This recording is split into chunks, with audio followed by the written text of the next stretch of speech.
Hello everyone, and welcome to my channel. If you are new, this is the second part of my 30 question tarot challenge, and I will put the link down in the description below. If you guys are interested in answering these questions, you will then have them.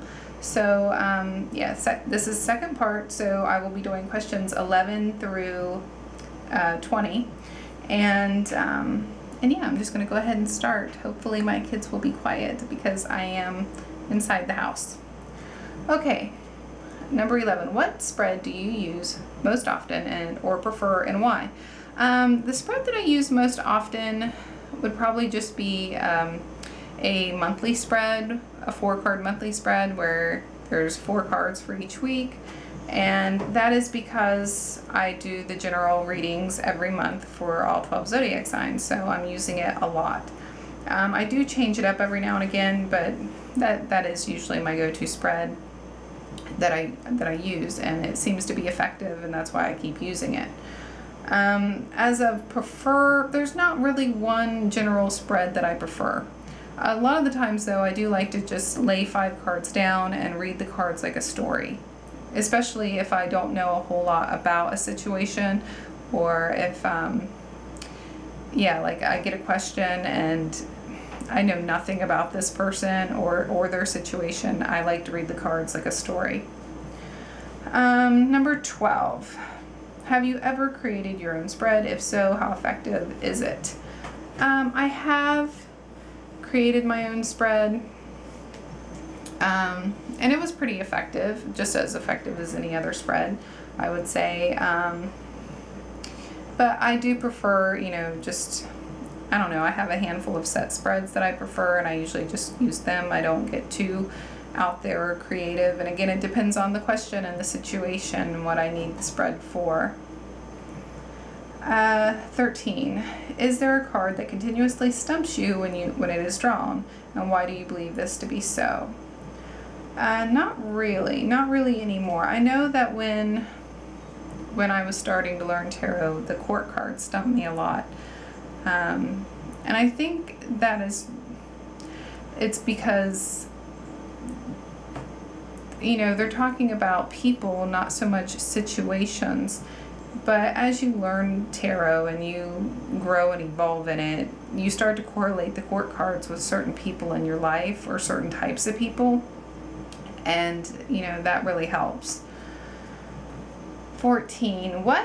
For what purpose do you usually use tarot? I usually just use it to answer other people's questions.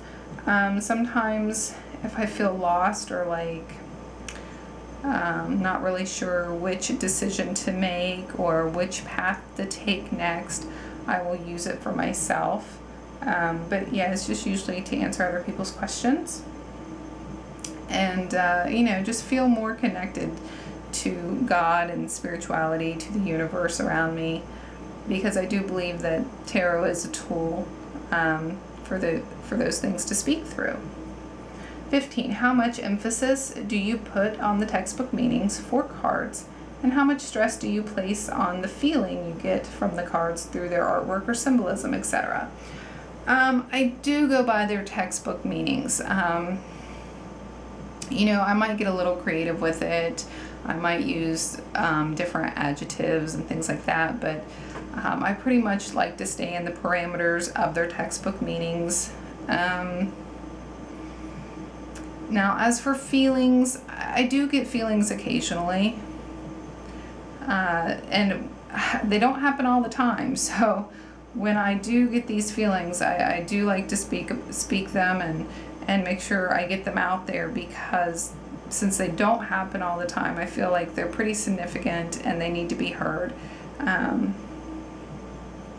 So yeah, I don't, and really depending on the person, I don't really put,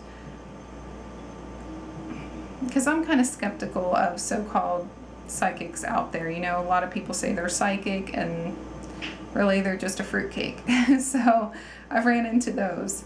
So when it comes to those types of people, I don't really put a whole lot of emphasis on feeling. But yeah, it just really just depends on the reader. and whether I believe them or not, believe their feeling.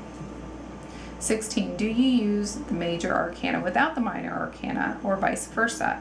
Not really anymore. I used to play around with the cards like that, and especially when I was learning about yes and no spreads, I would separate them, but I haven't done that in a long time.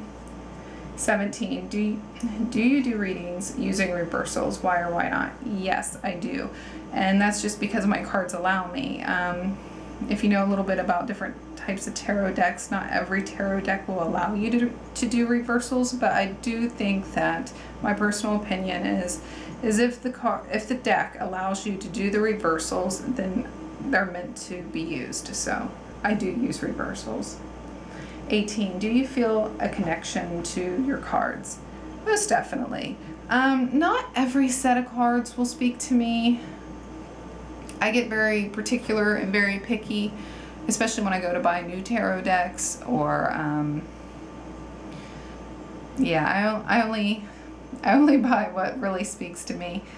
But yeah, my favorite, and I've said this in my last question video, is the Gilded Tarot, and that one really speaks to me, and I do feel very connected to it, and I feel like the more I use it, the more connected I feel to it. 19, do you feel / think the cards think or have their own consciousness? What do you believe makes the cards tick? Okay, this might be difficult to explain, but I'll try. I do not believe the cards have their own consciousness.